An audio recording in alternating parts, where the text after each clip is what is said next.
I'm just a country boy from the state of Maine. Spent the first 18 years of my life in a very small town. Went to college on an Army scholarship. So I spent 8 years as an officer in the U.S. Army. He went to war, came home broken, and for 6 years, he failed at everything until one day, stuck in traffic, he asked himself, is this what life is? So he did the unthinkable. I grew up pretty fast in my low 20s, had to have a lot of responsibility on my shoulders. In 2012, I decided to launch the first daily podcast in the world interviewing entrepreneurs. That show turned into, 7-figure plus a year business success. He launched a daily podcast with zero experience, and everyone told him this will never work, but it did. And just a few years later, he turned the mic into millions. What skills, what knowledge, what value are you adding to the world? What do you tell that entrepreneur who's like, hey, look, it's 2025. What is the most efficient way that I can deploy dollars and time over the next 36 months to get eyeballs? A great quote by Seth Godin, which is, the problem with the race to the bottom is that you just might win.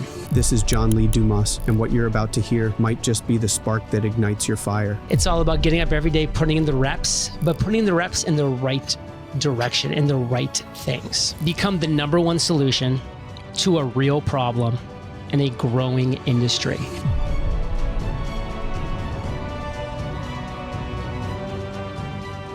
John, super excited to have you join me. I've watched you from afar. I know we have a lot of folks in common, so I'm just excited to be able to spend some time with you. And one of the goals in all the stories that I try to bring on here is partly cover the 0 to 1, right? I think you and I are both finished products on the internet that people look up to or look into, and they go, I don't get how you get there. So I also like to spend a lot of time in the how did you become who you're most well known for. So if you want to just jump in there, that's where I want to start. And then I have a whole bunch of questions I'd love to unpack with you. Sure. Well, Leo, thanks for having me. My grandfather's name is actually Leo. I was named after him by my middle name. They just shortened it to Lee. So definitely a hat tip to the word Leo, the name Leo for sure. And listen, I'm just a country boy from the state of Maine. Spent the first 18 years of my life in a very small town. Went to college on an Army scholarship. So I spent 8 years as an officer in the U.S. Army. Did a 13-month tour of duty in Iraq as a tank commander. That means you're in charge of 4 tanks and 16 men. So I grew up pretty fast in my low 20s. At least had to have a lot of responsibility on my shoulders. And after that, I tried a bunch of different things in the traditional world. I tried corporate finance. I went to law school. I was in commercial and residential real estate for a while. Unfortunately, EXP didn't exist back then, or I probably would still be in real estate. I was stuck with some much less appealing options than EXP. And in 2012, I decided to launch the first daily podcast in the world interviewing entrepreneurs. I called it Entrepreneurs on Fire. It was the best daily show in the world interviewing entrepreneurs. It was the worst daily show in the world interviewing entrepreneurs. It was the only daily show in the world interviewing entrepreneurs. And that's kind of one of my themes that I think will come up probably a couple of times today is, how can you dominate a niche? Like, that's how winners are made, in my experience and in my opinion. And here we are 13 years later, 4,684 episodes later, 170 million listens later. I'm still doing it because I get to talk to cool people like you and Gene and other amazing entrepreneurs in the world that are just doing great things. And I learn from every single one of them. And I have a fun time doing it on my little island of Puerto Rico, where you actually get to keep the money you make, which is kind of hard to believe this day and age, but Puerto Rico, baby, the enchanted islands. And we have quite a few folks from EXP who've made the move over there. And my mom actually attended La Yupi in Puerto Rico and did her undergrad in Puerto Rico. So I do have some familial ties to the island. But let's, you told the early part, and then there's, the 13 years later part. What do you think is probably the thing that people in general just struggle with getting started, right? Because it is undeniable that content creation is a necessity. And I don't care who you are, what you do, how you do it, who your audience is. But I still see so many people get stuck on the how to or how to start, or, step one seems to be the hardest one for most people. It is. The answer is become the number one solution to a real problem in a growing industry. If you can do those three things, you're going to win. And a lot of people are like, but I can't become the number one solution. That's too hard. Yes, because you're thinking too broadly. You're thinking of too big of an idea. Think of a big idea. That's where you start. And then you look for what's that niche within that big idea that's not being maximized, that's being overlooked, that's undiscovered for any number of reasons. EXP did that in the real estate world. Real estate's a huge. Everybody and their mother can be a real estate agent, like literally, and that's boring. I've been there. I've done that. What did EXP do?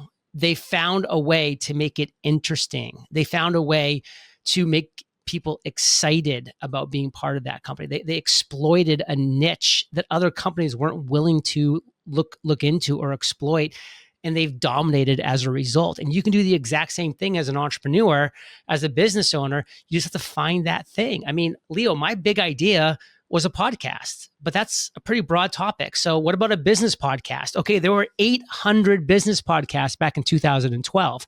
Now there's tens of thousands. Okay, well, what about an interview podcast of entrepreneurs? Okay, there's 9 of those. That's kind of more interesting as I continue to niche down.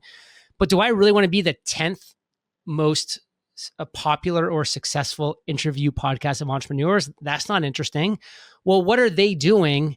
Or more importantly, what are they not doing that I can possibly do, that I can dive into, that I can exploit as a niche? And it came down to quantity. They were doing once a week, twice per month. That's great. But what if I did 2 a week? What if I did 4 a week? Wait, what if I did 7 days a week? And so that was what I did. I exploited the quantity niche because my show was not quality when I started. I was a terrible host. I was a terrible speaker. I was terrible at all the things, but I put in the reps. I did it every single day. I was the only show doing it. And here I am 13 years later with the scars to prove it. So the interesting thing is this, you touched on EXP. One of the early things that Glenn, the founder, thought of was, if I can get 5% of all the agents to get interested, I just created a very interesting business, right? And I think that's the part that I think people miss when you go after an opportunity, right? Like, you don't need to get it all. You just need to get enough for it to become super interesting for you. And so when you just describe that process on content creation, what I'm curious to separate in your mind is, you've turned in content creation into the business itself. And when you talk to entrepreneurs, how should they think through of the differences of using the content creation to leverage the business, right? I think most people that probably follow you and are part of your community are probably looking for, how do I take this medium of human connection to leverage the business that I'm in? The thought that always has to be going through the minds of the person who's creating content is, how is this immediately and directly adding value to the person who's listening, to the consumer of this content? So many people say, this is the show that I want to create, and they go and they create it, and they forget the part of, well, you need people to listen to it. You need people to want to listen to it, to keep listening to it, to tell their friends to listen to it. And to do that, you have to become the number one solution to a real problem. And like, when you do that, you win. Like, I have friends that have launched podcasts, and their only thing they talk about is, and I'm just going to make this up now because there's a million different examples I could give, but it's like, how to heal your kidney. Like, that's one podcast. That podcast wins because anybody who has an ill kidney is going to watch that podcast, is going to listen to that content, because that's all you care about. When you have a failing kidney, all you care about is consuming content that's going to help you get one step closer to healing that kidney. And that can be for anything. What about if you want, to do a podcast on yoga? Well, there's a million podcasts on yoga. What else is interesting about what your passions are? Well, what if you're also a vegan? Okay, now that might be more interesting, that you're going to start the Yogi Vegan podcast or the Vegan Yogi podcast. And now guess what? Anybody who's a vegan who also is interested in yoga, are they going to watch just the yoga podcast or just no, they're going to go to your podcast because you're providing the best solution to their problems, which is wanting to learn yoga while also being a vegan, and how you can marry those two lifestyles together. And again, these are just one of a million examples of anything. Like, what are you passionate about? What are you excited about? Okay, that's not enough, because that might just be a hobby. Leo likes to spearfish. If he created a podcast on spearfishing, it might not succeed because that's a hobby. Is that really adding value to people? Well, it could if he also has the other equation, which is what skills, what knowledge, what value are you adding to the world? That has to be combined in there. Excitement, passion, enthusiasm, skills, knowledge, value. You marry those two together, it's called your zone of fire. That's where your podcast, your content creation has to live. So if all of a sudden Leo's like, okay, you need to use this kind of a tip and this kind of retraction, and like you fish, you go in these waters and you go to this depth. Now there's some real value there. Now people might be interested than just having him regale us of stories of going out. And, it's just not going to be something that spear fishermen are going to find exciting because they need that value add to their life as well. So whenever you're doing that content creation, always be saying to yourself, what value are my listeners getting in this moment in time? Because man, they have a million places to go. They have a million shows they could be watching, a million places they could be consuming their content. You have to deliver value at all times. So the next kind of thought that comes to mind hearing you say that is, how do you advise? And again, you've built a business around it itself, right? And I think that whether it's social or podcasting, it's the attention economy we live in today is the way to get the eyeballs, right? No one's going to billboards and opening up paper mail these days. How do you marry to quote maybe Gary Vaynerchuk, the jab before the hook, right? Like, do you give all your best stuff away? What's the kind of the funnel process, right? And maybe let's kind of get into the meat and potatoes of that. I'll tell you how I think about it first, just to see where my thought process is. Like, I act as if I'm already your CEO if you're in real estate. Like, I give away a lot of speaking. I open source a lot of forms, and I give, and I try not to gatekeep. How do you I'm assuming the person creating the podcast about healing the kidney could be a doctor or a specialist or someone who's got a product or service to help with that, but they're giving away the content as well. Walk me through how people should think about that value creation, and what is there gatekeeping? Is there something behind a paywall? How do you think through that? So when Gary's talking about jab, jab, jab, right hook, which by the way was like a 2014 book, but it's just as relevant today as it was then. He's talking about how are you building know, like, and trust? How are you building those three things? Because if I just flip on and I just see Leo and he's got a tiger in the background and he's talking about real estate, I'm probably flipping away. But if I flip it on and then I see CEO of EXP Realty and I know EXP and I know that EXP is legit. And then I see, Leo, he's there and he's just giving real value at that moment in time that I'm listening to him. He might buy 5 more seconds from me. And then those 5 seconds might buy 30 more seconds. Those 30 seconds might buy the rest of the video. And that rest of the video is when then he gives his call to action at the end that maybe gets me on his email list. And then that email list nurtures me into maybe joining one of his masterminds. And that mastermind might lead me to being on one of his live calls and asking him a question. And then I'm like, oh, I'm interacting with Leo live. And that's crazy. And then Leo builds up my know, like, and trust even more by doing that. So now he's throwing a live event in Miami. And I'm like, well, man, I know Leo's legit because I've been in a live call with him and he's answered my question and I've consumed a lot of his content. You go to the live event and then you're at the live event and he, offers $100,000, whatever it might be. Like, it's just, that's the process. Like, that's how it goes. It's that first second you have the opportunity to catch their attention. You use the word attention economy. Every second it's got to become exponential to the next multiple seconds to minutes to then the next step in the process again, which could be an email, which could be a Facebook group. It's down that funnel until you actually have an opportunity to give that right hook that Gary talks about, of course, in his book. So how are you building know, like, and trust? Like, what are you doing within your content to do that, in a very quick and efficient manner? Like you brought up the fact that, maybe it's going to have, a doctor is talking about the kidney. Absolutely. Like, that's huge. Like, what if it was like how to form an LLC?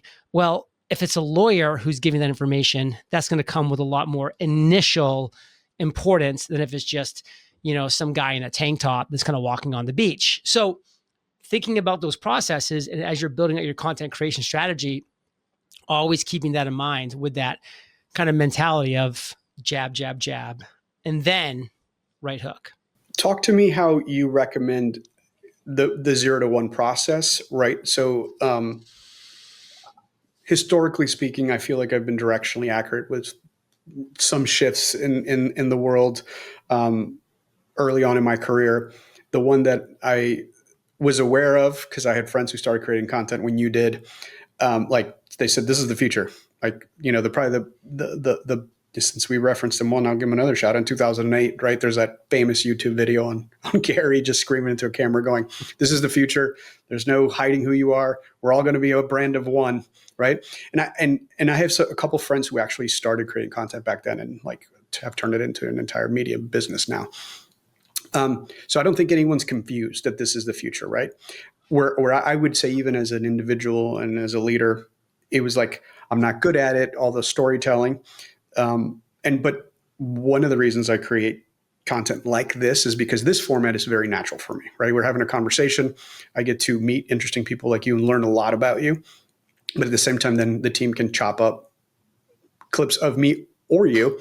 And then, one good podcast can turn into like 30 posts on Instagram, Facebook, LinkedIn, across all the different mediums.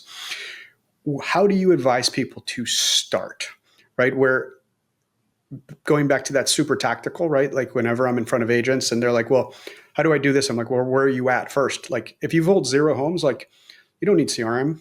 You don't need a business card. You need to go talk to humans, right? Like, I don't care if it's knocking on doors, cold calling, go sit at the Starbucks. But like, if you have 0 pending transactions, you just need to be in conversations, because in 6 months, you probably need to go get a job if you can't figure it out.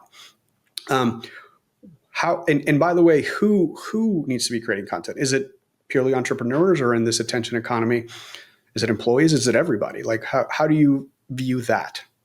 Well, I'll start with the ends question you just asked. And the answer is, I don't think everybody needs to be creating content at all. In fact, I think most people should probably not be creating content, because there's a lot better ways to spend your time than creating content if you don't have a plan in place. So to take a step back for somebody that's like, I have a certain plan in place now, I say you start with a big idea. Like, what is your overarching big idea? That's where you have to start. And excuse me.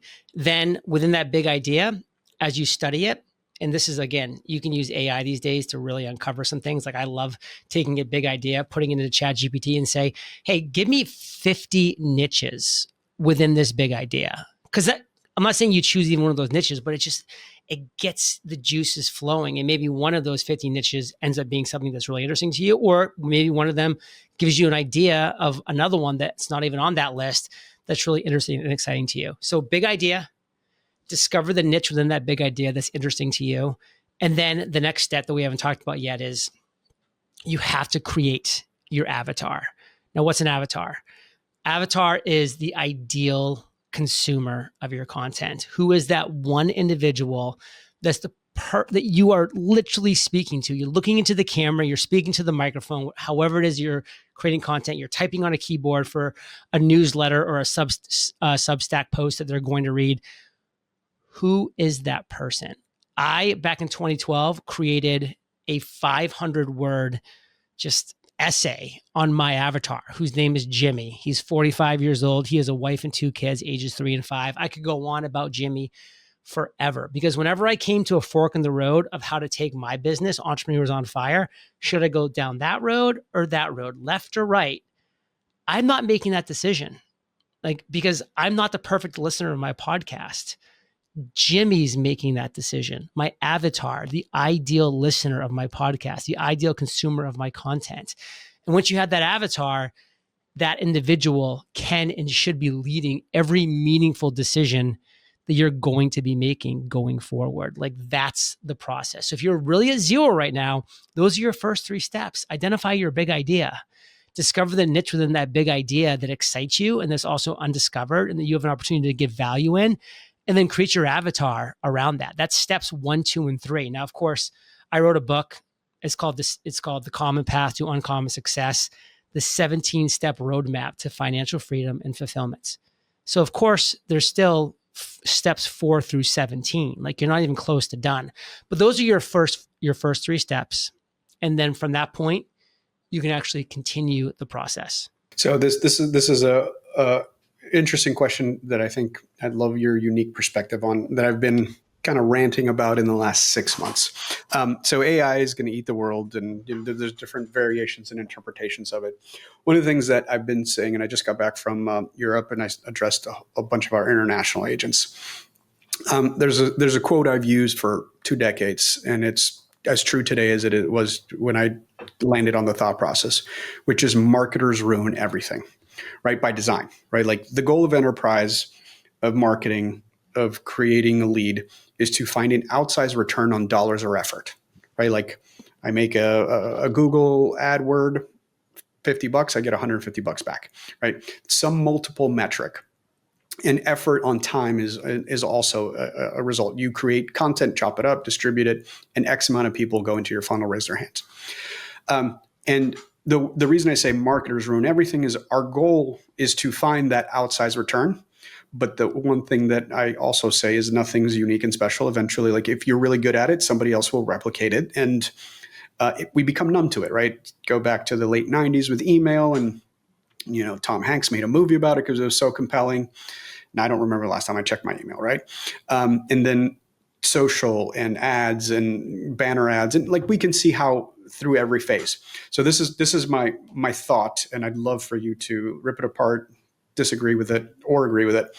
Is we're going through a commodization of every form of communication, written, video, and audio. And what I mean by that is, I don't write very well because I'm pretty sure I'm undiagnosed dyslexic, but I were born in the 80s. So like they just said, you can't write well, right? But all of a sudden now with ChatGPT, I can edit my own words in a very, profound way of communicating. And I can create a volume of content that I was in a medium that I was not proficient at by physical, mental limitations, however you want to call it, right? Like my Hey Gen Leo avatar is getting really good, right? And, when we launched this podcast, actually, there was a 30-second intro that's on Instagram if you want to go listen to it. But my voice was done in 11 Labs. It was written with Leo GPT. We have a Leo internal GPT that has everything I've ever said that we can upload into it. It sounds just like me, right? So like the team can write an email to the agents, and then they say, make it Leo. And it's a shorter, probably more direct version of whatever they wrote. And so I believe that we're about to go through this, moment where like everyone can now do spam levels of communication. And I'm actually betting on human interaction. I'm betting on a resurgence of kind of that town square interaction. And the one proof point I have to that in my mind is even COVID, right? Like there was a moment there where people were like, hey, everything goes virtual, like UPW was virtual and all the events were virtual, and all of a sudden, they opened the doors and we ran back to being a tribal species as soon as we possibly could. My bet is because there's going to be this moment in time where you can create a lot more content all by yourself, and now everyone's this polished version communicators. Like I'm telling my agents, and I'm doubling down on like, you need to upskill your human interaction skills. But what are your thoughts? Do you am I crazy? Do you agree, disagree? Like where do you think now that everyone can create content at scale there is no more gatekeeping. There's like, you don't need to be a proficient writer to the degree that, can be enabled by LLMs and others. So here's the deal. For a long time, people would look at the content creators that were successful, that were at the top of the game, and then they would try to become pale, weak imitations of those individuals.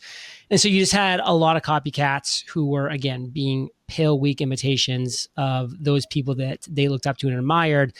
And the problem that those people found is that individuals don't want a pale, weak imitation of somebody else.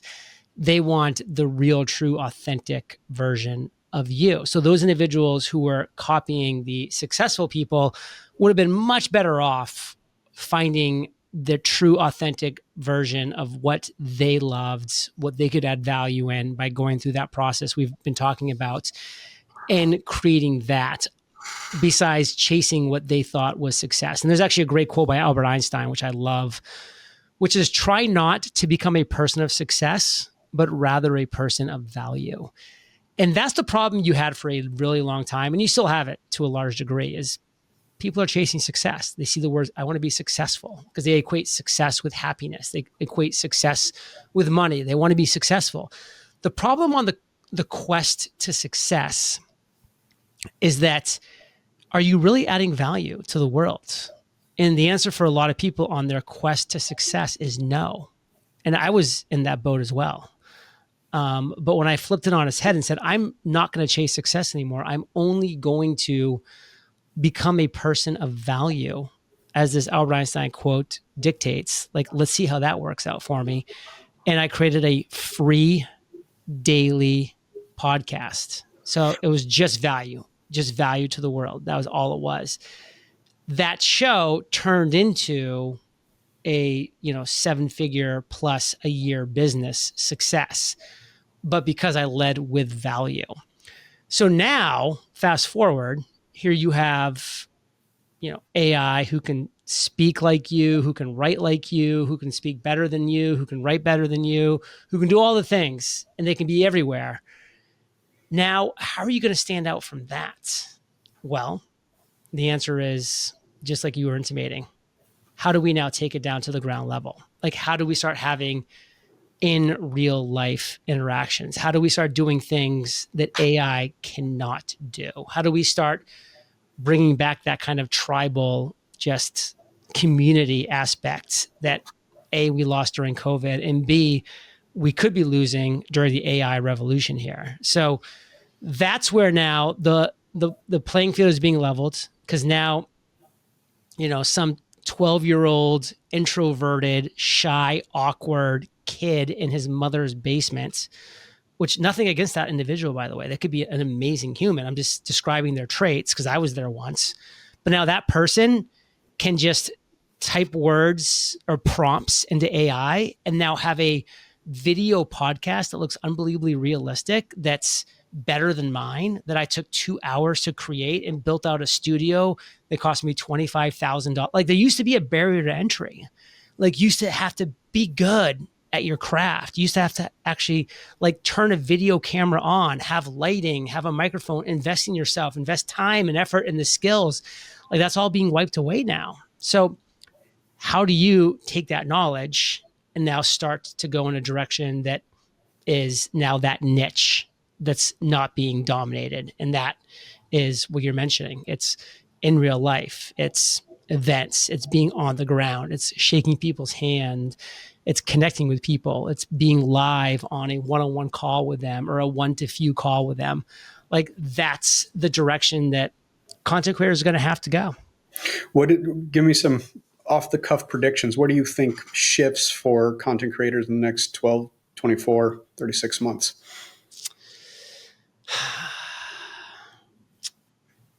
I think it starts becoming way more niche. Like, it's been trending that way now ever since I've been in the industry, since 2012. So for 13 years, it's been a very slow slide from a broad podcast about sports or comedy or business. Like, those used to work because there weren't that many of them. And then over time, the professionals started coming into the space of podcasting and YouTube videos and other things, and creating incredible content. So you had to kind of start differentiating yourself more and more and more. So to me, that's where we're continuing to go, but just now at a much faster rate. Like, if I launched Entrepreneurs on Fire in 2025. By the way, that was going to be my next question. So yeah, with my skill level of 2012, it fails terribly because it doesn't have a chance.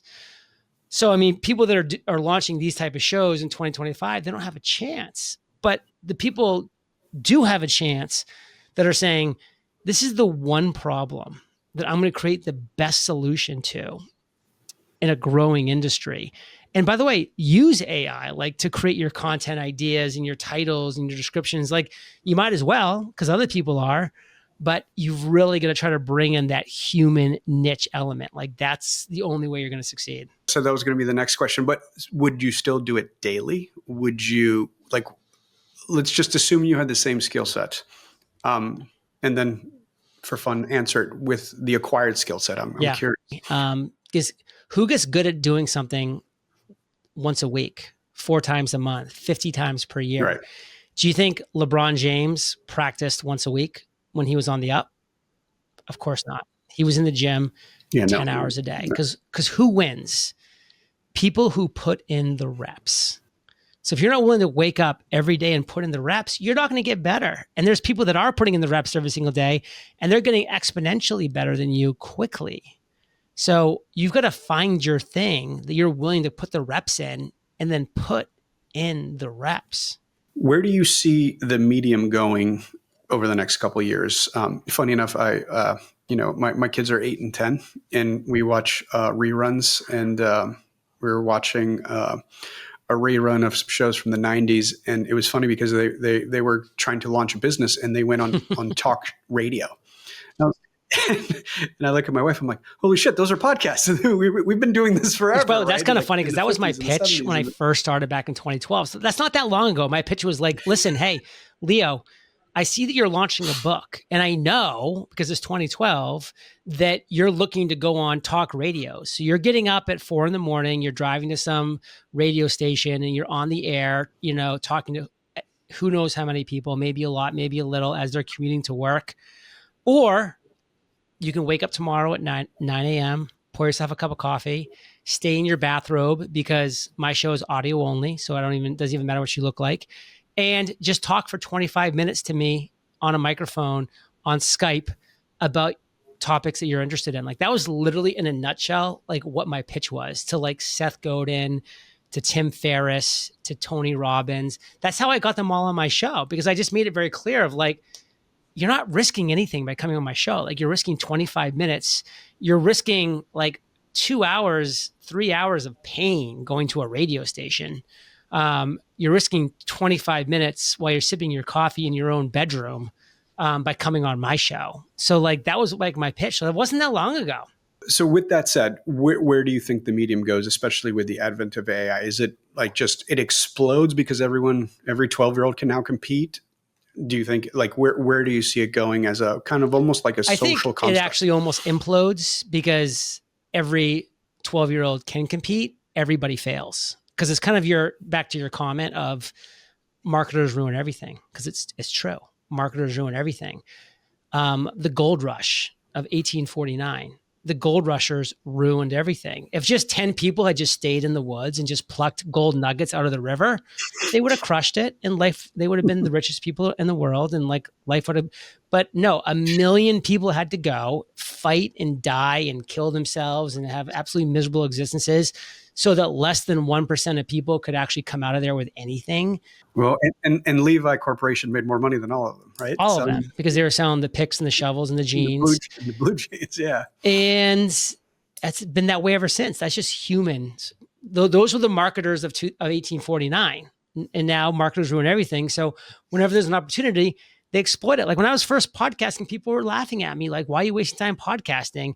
Now I don't know a person that doesn't have a podcast. Like, I just don't, like, because they've come in and now we're ruining everything. And of course I'm part of that, because I'm ruining everything. I mean, it's just what we do. And, I'm keeping my eyes out for that next thing. So hopefully I can kind of be early on that, and I'll be early, and then it'll get ruined and we'll move on to the next thing. So you see the media like that. That's a pretty, especially from you, that take of like, you think it implodes on its head, and kind of walk me through. And again, like, yeah, everything's in a cycle. Bitcoin has a 4-year cycle. The market has a cycle with depression, recession, boom. Everything has a cycle. I mean, what is that behind you? I think that's the Vatican right there. I mean, Rome, had its imperial cycle. I mean, England, had its cycle. Right now the United States is in the middle of its cycle. That'll be over at some point, and then it'll move on to who knows who, and who knows how long. Everything has a cycle. So yeah, it'll not be worth it anymore for people to create content, because nobody's paying attention, because everybody's doing it, and then it explodes, and then there'll be a couple people, maybe in a couple of years, that'll be like, oh, nobody's doing that anymore, and they'll step into that, and all of a sudden it'll be a thing again. It's a throwback, right? Like the Yeah. kids buying vinyl. Vintage clothes. Yeah. What is a closing thought for a entrepreneur? And again, my biggest audience are, self-employed folks, right? Where I feel that, and again, this is just from speaking to thousands of agents on a regular basis. I just came back from a 4-country tour overseas. It's like, you need to be using AI to leverage every process, right? That's the transformation we're living in. That's what's triggering kind of this implosion that you're predicting. But, we're also in this attention economy, and it's not changing anytime soon.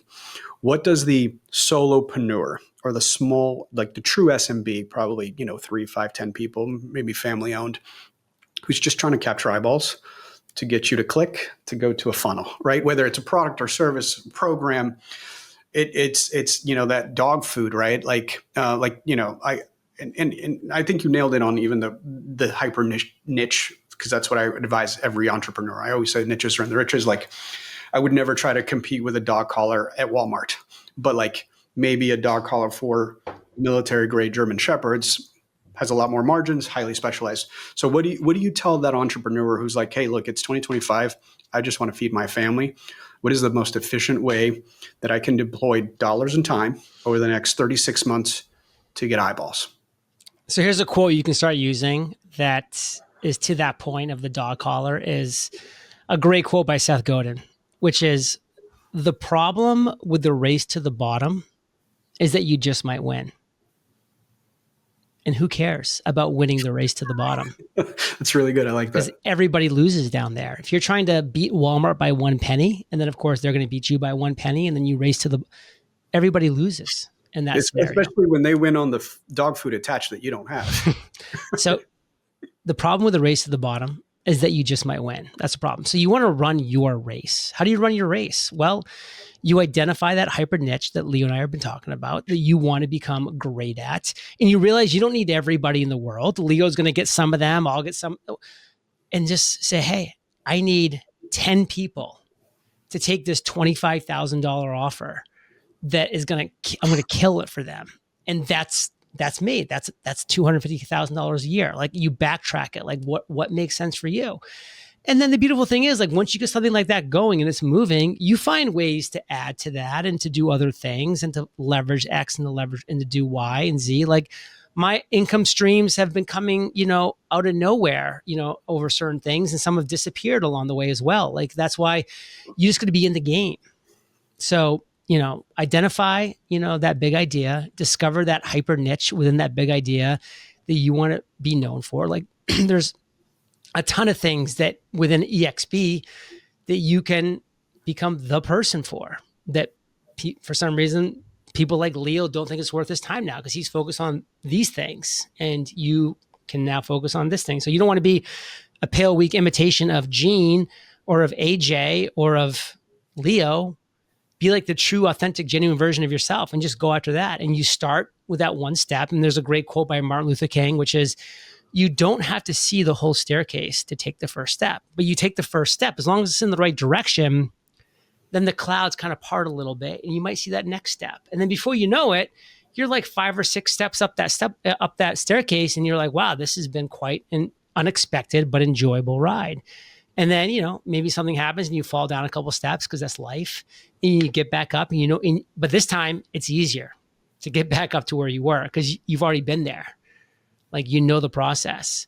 So that's what I would say. It's all about getting up every day, putting in the reps, but putting the reps in the right direction, in the right things. Well, thank you for all those nuggets. If folks want to look you up and go consume more of your content, what's the best way to do that, John? Well, I have a daily podcast called Entrepreneurs on Fire, where I've now interviewed well over 4,700 entrepreneurs in the past 13 years.